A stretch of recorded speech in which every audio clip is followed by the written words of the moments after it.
Hi all, this is last Saturday afternoon. ഇന്നലെ super മാർക്കറ്റിൽ പോയപ്പോൾ നമ്മൾ കുറച്ച് മട്ടൻ മേടിച്ചിട്ടുണ്ടായിരുന്നു. അതിപ്പോൾ ഉപ്പ്, മഞ്ഞപ്പൊടി, ഗരം മസാല, മട്ടൻ മസാല, കുറച്ച് ഇഞ്ചിയും വെളുത്തുള്ളിയും ചതച്ചത്, നമ്മുടെ പെട്ടിക്കുള്ളിൽ ബാക്കി ഉണ്ടായിരുന്ന ചുവന്നുള്ളി ഉരിച്ചതെല്ലാം ഞാൻ ഇതിലോട്ടങ്ങ് ചേർത്തിട്ടുണ്ട്. അരിയേണ്ട കാര്യമൊന്നുമില്ല, അത് വെന്തുടഞ്ഞു വന്നോളൂ. ഒരു 3-4 പച്ചമുളകും ഒക്കെ ചേർത്ത് നമുക്ക് വേവിച്ചെടുക്കാം. ബാക്കിയുള്ള സാധനങ്ങൾ നമുക്ക് കറിക്ക് വേണമെന്നുള്ളതുകൊണ്ട് തന്നെ പെട്ടി ഇപ്പോൾ തിരിച്ച് ഫ്രിഡ്ജിലേക്ക് പോകുന്നില്ല. ഇത്തിരി വിനാഗിരിയും കൂടെ ഒഴിച്ച് നല്ല രീതിയിൽ അങ്ങോട്ട് കൈവച്ച് തിരുമ്മി പിടിപ്പിച്ചിട്ട് നമുക്കിത് കുക്കറിലേക്ക് വെക്കാം. ഹൈ ഫ്ലെയിമിൽ ഒരു 4 വിസിൽ, ലോ ഫ്ലെയിമിൽ ഒരു 4 വിസിൽ. ഇത്തിരി ബദാമും കാഷ്യൂവും ഇതുപോലെ ചൂട് വെള്ളത്തിലൊഴിച്ച് കുറച്ചു നേരം സോക്ക് ചെയ്യാനായിട്ട് മാറ്റി വെക്കാം. ബൈ ഇന്നത്തെ ലഞ്ചിന്റെ മെനു ഞാൻ എപ്പോഴും ഉണ്ടാക്കാറുള്ള ചൈനീസ് റൈസും പിന്നെ ഇത്രയും സ്പെഷ്യൽ ആയിട്ടുള്ള ഈ ഒരു മട്ടൻ കറിയും കൂടിയാണ്.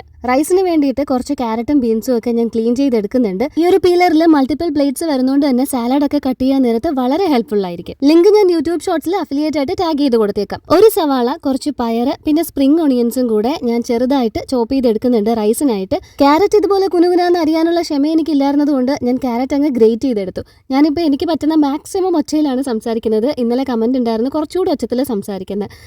ഇതാണ് എൻ്റെ ഒരു ബേസ് സൗണ്ട്. ഇതിൽ ഒച്ചത്തിൽ ഞാൻ സംസാരിക്കാറില്ല. Actually you don't have to be so loud to be heard. പക്ഷേ ഈ സൗണ്ടിന്റെ കാര്യം എനിക്ക് തന്നെ അറിയാവുന്ന കാര്യമാണ്. ഞാൻ പല വീഡിയോസും കാണുമ്പോൾ സ്ക്രോൾ ചെയ്യുന്നതിന്റെ ഇടയിൽ എന്റെ വീഡിയോ വരുമ്പോൾ പെട്ടെന്ന് എനിക്ക് വോളിയം കൂട്ടേണ്ടി വരാറുണ്ട്. മൈക്ക് ഒരെണ്ണം മേടിച്ചത് എനിക്ക് അങ്ങോട്ട് ഇഷ്ടപ്പെട്ടിട്ടില്ല. പിന്നെ എനിക്ക് 2-3 പേര് മൈക്കിന്റെ ലിങ്ക് ഒക്കെ അയച്ചു തന്നിരുന്നു. അതായത് നമ്മുടെ സൗണ്ട് വലുതായിട്ട് ചേഞ്ച് ചെയ്യില്ല എന്നൊക്കെ പറഞ്ഞിട്ട് ഞാനൊന്ന് നോക്കട്ടെ കേട്ടോ. ഈ ഇരിക്കുന്ന സ്പാറ്റുല സെറ്റിൽ ഒരെണ്ണം ഞാൻ എടുത്തു മാറ്റിയത് നമ്മൾ മുന്നേ മേടിച്ചതാണ്. ഇതിന്റെ കൂടെ വരുന്നതല്ല. അതിന് വുഡൻ ഹാൻഡിൽ ഇല്ലാന്ന് കാണുമ്പോഴേ അത് മനസ്സിലാവുമല്ലോ. പിന്നെ ഈ ഒരു കളർ ആയതുകൊണ്ട് ഇവിടെ സെറ്റ് ചെയ്ത് വെച്ചിരിക്കുന്നത്. ബട്ടറും ഓയിലും മെൽറ്റ് ചെയ്ത് അതിലേക്ക് വെജിറ്റബിൾസ് ഇട്ട് സോട്ട് ചെയ്ത് കുറച്ച് ഉപ്പ്, കുരുമുളക് പൊടി, മാഗിയുടെ മാജിക് ക്യൂബ്സ് 2 എണ്ണം, ഇത്തിരി സോയാ സോസ്, ടൊമാറ്റോ സോസ്, ഇതെല്ലാം കൂടെ ചേർത്ത് മിക്സ് ചെയ്ത് നടുക്ക് ഇത്തിരി സ്പേസ് ഉണ്ടാക്കി ഒരു 4 മുട്ട അങ്ങോട്ട് പൊട്ടിച്ചൊഴിക്കാം.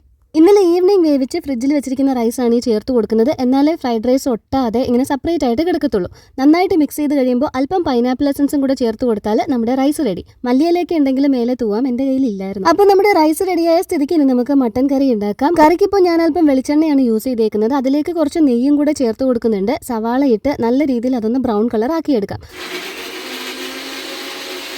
സവാളയുടെ കളർ ചേഞ്ച് ആകുമ്പോൾ അതിലേക്ക് മുഴുവൻ മസാലകൾ, കുറച്ച് മഞ്ഞപ്പൊടി, മല്ലിപ്പൊടി, ഗരം മസാല, നേരത്തെ പോലെ തന്നെ കുറച്ച് മട്ടൻ മസാല, പിന്നെ കുറച്ച് സാധാ മുളക് പൊടി, നിറത്തിനായിട്ട് കുറച്ച് കാശ്മീരി മുളക് പൊടി, ഇതെല്ലാം ചേർത്ത് അരപ്പ് മൂത്ത് വരുമ്പോൾ ചതച്ച് വെച്ച ഇഞ്ചിയും വെളുത്തുള്ളിയും ലേശം ചേർത്ത് ഒരു തക്കാളിയും ആ നട്ട്സും കൂടെ നമ്മളിപ്പോൾ പേസ്റ്റ് പോലെ അരച്ചെടുത്തതും ചേർക്കാം. ഇതൊന്ന് തിളച്ച് വരുന്ന കണ്ടാൽ കുക്കറിൽ വെന്തിരിക്കുന്ന മട്ടൻ നമുക്കിതിലേക്ക് ആഡ് ചെയ്ത് കൊടുക്കാം. ഒന്ന് ബ്ലെൻഡ് ആവാൻ 2-3 മിനിറ്റ് തീ സിമ്മിൽ വെച്ചിട്ട് വേവിച്ചെടുത്താൽ മതി. ഫ്രഷ് ക്രീം ഉണ്ടെങ്കിലും ഈ ഒരു സമയത്ത് ചേർത്ത് കൊടുക്കാം. പിന്നെ ഈ ഒരു റൈസിന്റെ കൂടെ സാലഡ്, പപ്പടം, അച്ചാർ ഇതൊക്കെ ചേർത്തിട്ട് അതിന്റെ ആ ഒരു ഒതന്റിസിറ്റി അങ്ങ് കളയരുത്. ഇത് kind of a Chinese rice ആണ്. അപ്പോൾ അതിന്റെ കൂടെ ഈ ഒരു ഗ്രേവി മാത്രം മതി കഴിക്കാനായിട്ട്. കുക്കു സാറ് ട്യൂഷൻ കഴിഞ്ഞെങ്കിൽ എത്തിയിട്ടില്ല, ആലനും എത്തിയിട്ടില്ല. ഞങ്ങൾ 2 പേരും ലഞ്ച് കഴിച്ചു. കണ്ടോ, എൻ്റെ കൂടെ ജീവിക്കാൻ നിൽക്കുന്നവൻ പോകുന്ന പോക്ക് കണ്ടോ.